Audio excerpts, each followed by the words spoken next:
Okay, boys and girls, it's time for question 24 on your review game board.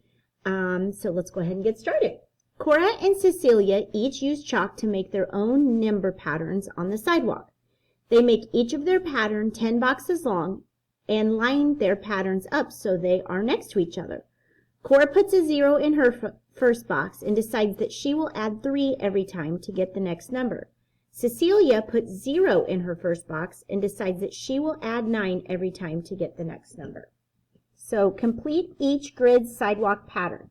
Well, if Cora adds 3 each time, we would just start counting by 3s, right? 3, 6, 9, 12, 15, 18, 21, 24, 27.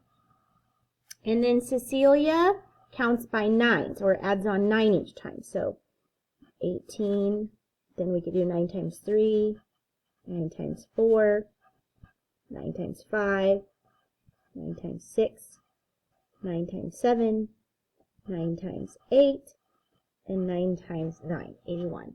So it says, how many times greater is Cecilia's number in the 5th box than Cora's number in the 5th box? Well, 1, 2, 3, 4, 5. Her number is 36 and Cora's was 12. What times 12 equals 36? Yeah, it's 3 times larger. And what about 3 times larger?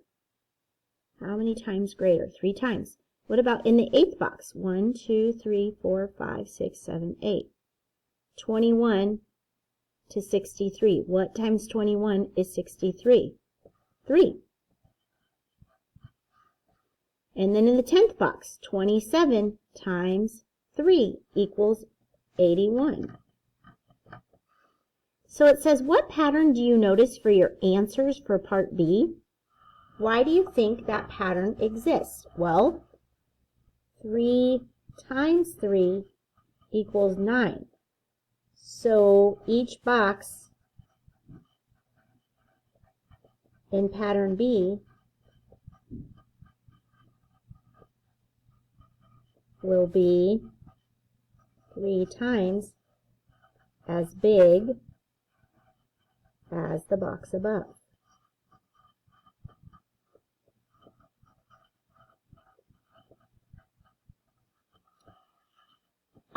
Then the last question says, if Cora and Cecilia kept their sidewalk pattern going, what number will be in Cora's box when Cecilia's corresponding box shows 153? Well, at first that seems hard, but if we know 153 is 3 times big as a number, couldn't we do 153 divided by 3? 3 would go into 15 5 times.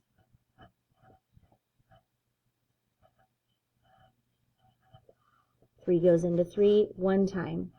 So wouldn't her corresponding number be 51? Yep, today's code word is patterns. Patterns. Make sure you put that in for your points today. And if you participated, give yourself a point. Great job, boys and girls.